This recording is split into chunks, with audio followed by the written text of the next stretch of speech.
The fourth escape would have real repercussions regarding the brutal regimen of Alcatraz almost 2 years after the escape.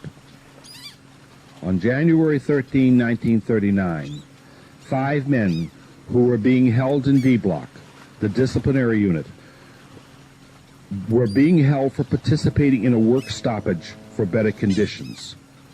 They would saw their way out of their cells.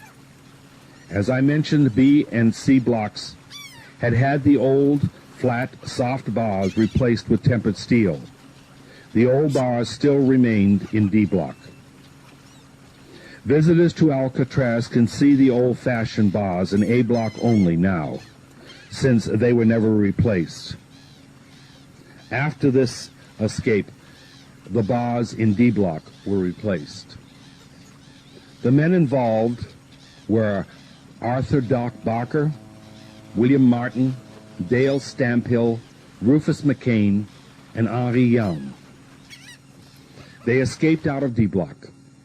As they lowered themselves out of the window, William Martin fell and was bruised by the fall. The alarm went out, and the men were found among the rocks which surrounded the island.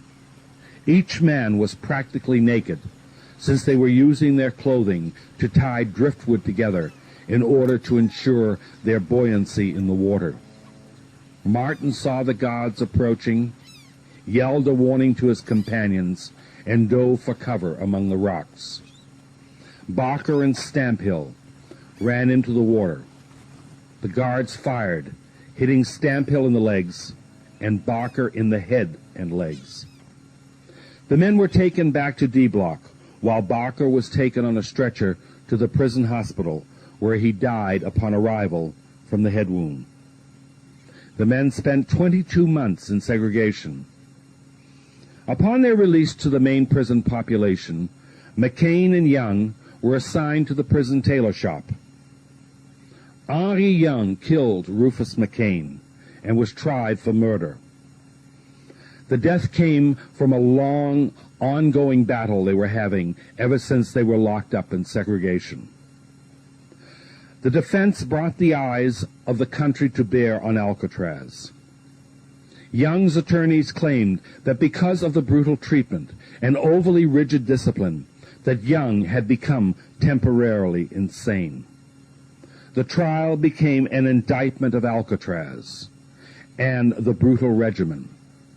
It was not the trial of Henri Young, but the trial of Alcatraz.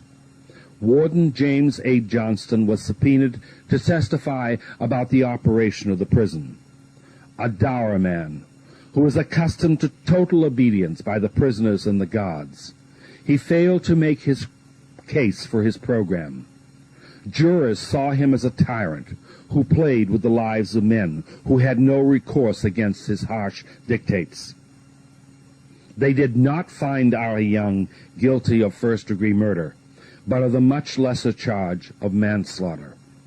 The judge who presided was affected by the inhuman treatment and sentenced Henri Young only to 3 years, to run concurrently with his present sentence. During its almost 30 years of existence as a federal prison, only an average of, as I said, 50 men passed through the island each year. Yet per capita, Alcatraz had the highest ratio of any federal prison in the country, where men went insane and had to be sent to the Medical Center for Federal Prisoners in Springfield, Missouri for treatment. Alcatraz existed to punish. When I first arrived there, Warden Paul J. Madigan told me that I had had my opportunity to avail myself of rehabilitative programs in Leavenworth. I was on Alcatraz for punishment. The punishment was so harsh and degrading that weaker men fled into the world of insanity.